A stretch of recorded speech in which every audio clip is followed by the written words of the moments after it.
Bismillahirrahmanirrahim. Assalamualaikum warahmatullahi wabarakatuh. Buat teman-teman yang nantinya akan menjadi anggota KPPS, baik itu sebagai ketua ataupun juga anggota. Nah, sebelum nanti pelaksanaan pemungutan suara pada tanggal 14 Februari 2024, nah 2 hari sebelumnya atau sehari sebelumnya teman-teman sudah harus membuat, pembentukan TPS atau tempat pemungutan suara. Dan ini dilakukan oleh KPPS dan dibantu oleh masyarakat setempat tentunya yang ingin membantu. Tentu saja teman-teman ini ada anggarannya ya, kalau tahun-tahun kemarin itu nggak salah ada 1.500.000-an lah.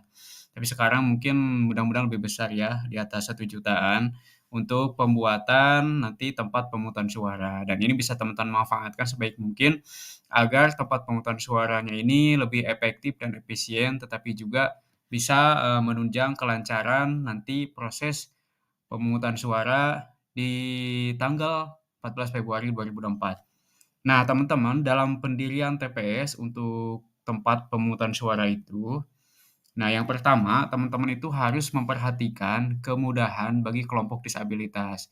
Jadi kalau ada yang, penyandang disabilitas, kemudian pengguna kursi roda, dan lanjut usia, nah dalam menggunakan hak pilih. Jadi, si posisi tempat itu nggak boleh, sempit teman-teman ya, harus ada kelonggaran antara posisi anggota KPPS dengan posisi, tempat pemilihan suara.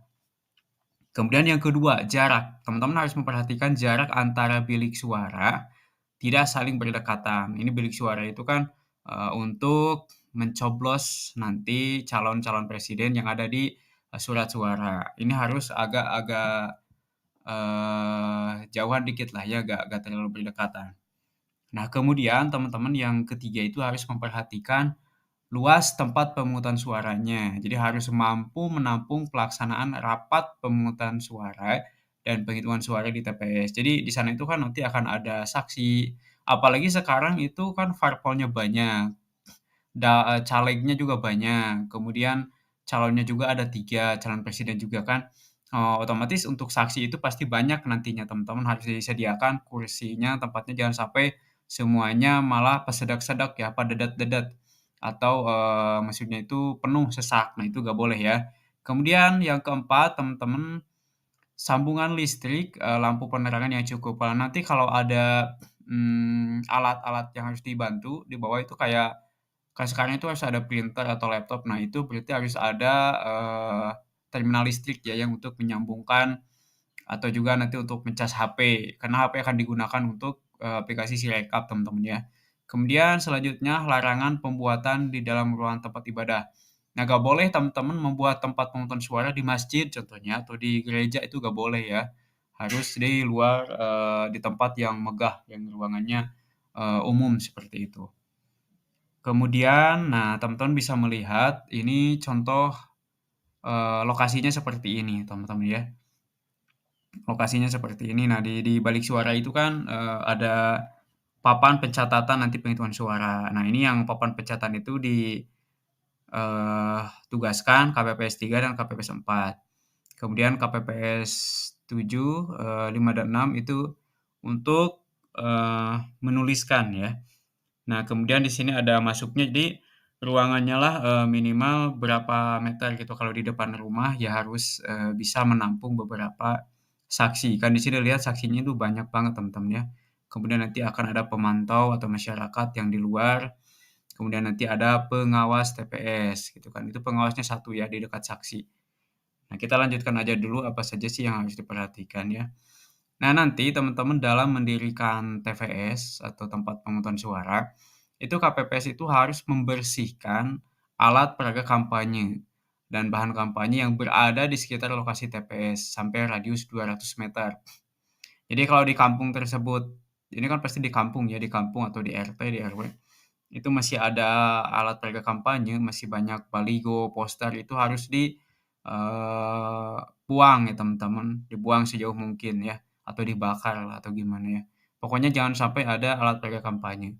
Jadi harus bersih, karena nanti ada suspek langsung dari, polsek setempat ataupun juga dari TNI ya, yang akan dibantu dengan pengawas, kemudian ketertiban, linmas juga.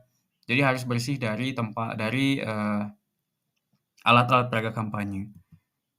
Nah, kemudian teman-teman, apabila pendirian TPS di ruangan terbuka, jadi, membuat tempat pemungutan suaranya di ruangan terbuka, teman-teman yang pertama harus memperhatikan tempat duduk KPPS-nya. Itu ada berapa ya. Kemudian tempat duduk pemilih minimal ya untuk menunggu itu ada berapa kursi, supaya nanti, tertib gitu teman-teman ya. Kemudian teman-teman juga harus, menyediakan untuk pengawas TPS dan juga saksi. Nah, kalau di tempat teduh itu kan bagus sekali teman-teman, itu dapat diberi perlindungan terhadap panas matahari dan hujan. Jadi kalau tempatnya terbuka, itu harus dikasih atap gitu ya, atau dikasih, penutup ruangan dari terpal kayak dari apa ya, dibuat ya seluas mungkin. Supaya nanti kalau tiba-tiba terjadi hujan gitu kan, jadi tidak berabe ya, tidak mendadak membuat tenda gitu teman-teman ya. Kemudian di belakang bilik suara diberikan penutup agar tidak ada orang yang dapat melihat ya. Jadi, ya dibuat kamar-kamar bilik suara itu ya teman-teman ya. Jadi supaya tidak ada yang melihat, eee, pemilih saat mencoblos atau melakukan pemungutan di surat suara. Jadi harus tertutup kalau kita buatnya di ruang terbuka, seperti di lapangan bola, di lapangan badminton, di halaman depan rumah contohnya ya. Nah itu harus diperhatikan juga seperti itu ya. Nah contohnya seperti ini mungkin ya ruangannya. Ini kalau di ruangan terbuka ya di halaman rumah. Ini kalau luas juga bisa teman-teman ya, tapi ini agak agak agak sempit ya kalau menurut saya. Nah jadi setidaknya gitu kan, tempatnya itu tidak sampai, panas ya kalau di ruangan terbuka. Nah kemudian kalau di ruangan tertutup teman-teman, pembuatan tempat pemungutan suara di ruangan tertutup yang pertama, pada saat memberikan suara di bilik suara, posisi pemilih membelakangi tembok dinding. Nah, kalau ada dindingnya kan enak gitu. Biasanya nih di ruangan kelas, di ruangan sekolah, atau di, aula gitu kan. Nah, ini lebih lebih mudah sekali ya, karena kita tidak perlu pakai penutup atapnya, teman-teman ya. Kemudian apabila lokasi TPS di dalam bangunan gedung, agar dipilih bangunan dengan jalan pintu masuk keluar yang tidak bertangga, sehingga tidak memberikan, kesulitan gitu ya. Jadi kalau tempatnya ada yang naik tangga itu kalau bisa jangan ya, kalau bisa di bawah tapi yang ada 2 pintu, pintu masuk dan pintu keluar, seperti itu. Ya nanti, KPPS itu harus menyiapkan tempat pemungutan suara ini dibantu oleh masyarakat atau bisa juga relawan yang lainnya ya, diharapkan dapat selesai sebelum pukul 18. Jadi maksudnya itu, sebelum 2 hari pelaksanaan pemilu atau 1 hari pelaksanaan pemilu itu sudah selesai gitu kan. Sebisa mungkin ya lebih cepat lebih baik gitu kan. Supaya tidak mengganggu konsentrasi kita nanti dalam bertugas sebagai KPPS. Nah, kemudian teman-teman hal-hal yang harus diperhatikan dalam pendirian TPS yaitu aksesnya. Satu, pastikan TPS, tempat pemungutan suara ini tidak didirikan di lahan yang berbatu, berpasir, berbukit, dikelilingi selokan atau parit ya. Takutnya pas pengeluaran nanti langsung jatuh ke selokan gitu ya. Itu kan berbahaya ataupun yang ada anak tangganya jadi jangan sampai naik turun gitu kan capek. Nah, gitu kan. Kemudian yang nomor 2 tinggi meja bilik setidaknya 75 sampai 100 sentimeter. Jadi sameter lah jangkungna gitu kan tina lantai, supaya, bisa nyoblosna teh babari kan bisi aya anu, maksudna teh tinggina anu pendek gitu kan. Nah, anu jarakna sameter mah kan bisa gitu ya untuk nanti, melakukan pencoblosan. Seperti itu teman-teman. Nah kemudian teman-teman, tinggi meja kotak suara itu setidaknya 35 sentimeter dari lantai. Nah kemudian teman-teman itu harus memastikan tidak ada benda-benda yang tergantung di langit-langit yang dapat membuat penyandang tunanetra terbentur. Jadi, tidak boleh ada lokasinya harus aman gitu ya, aman dari para pemilih disabilitas. Kemudian nanti peralatan TPS harus diatur sedemikian rupa sehingga ada jarak yang cukup bagi pengguna kursi roda atau bergerak secara leluasa di TPS.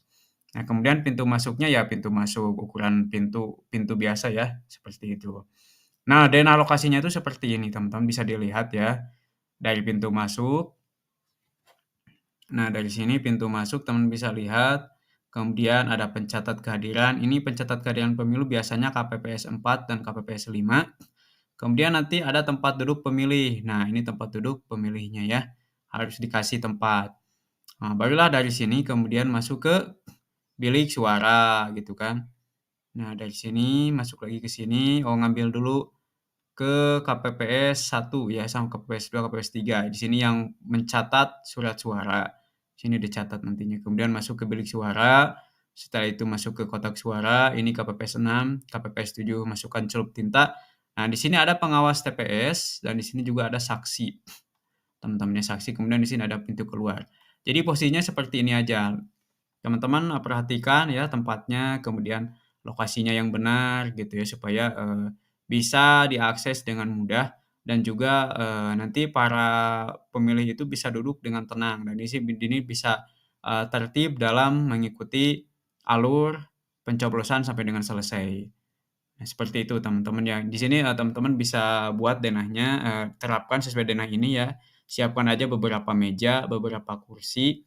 Kalau di dalam ruangan seperti di ruang, aula atau di GOR, itu lebih mudah ya penataannya. Tapi kalau yang di luar ruangan itu biasanya harus disesuaikan dengan posisinya, harus kasih tenda gitu ya, supaya tidak kepanasan atau itu kehujanan.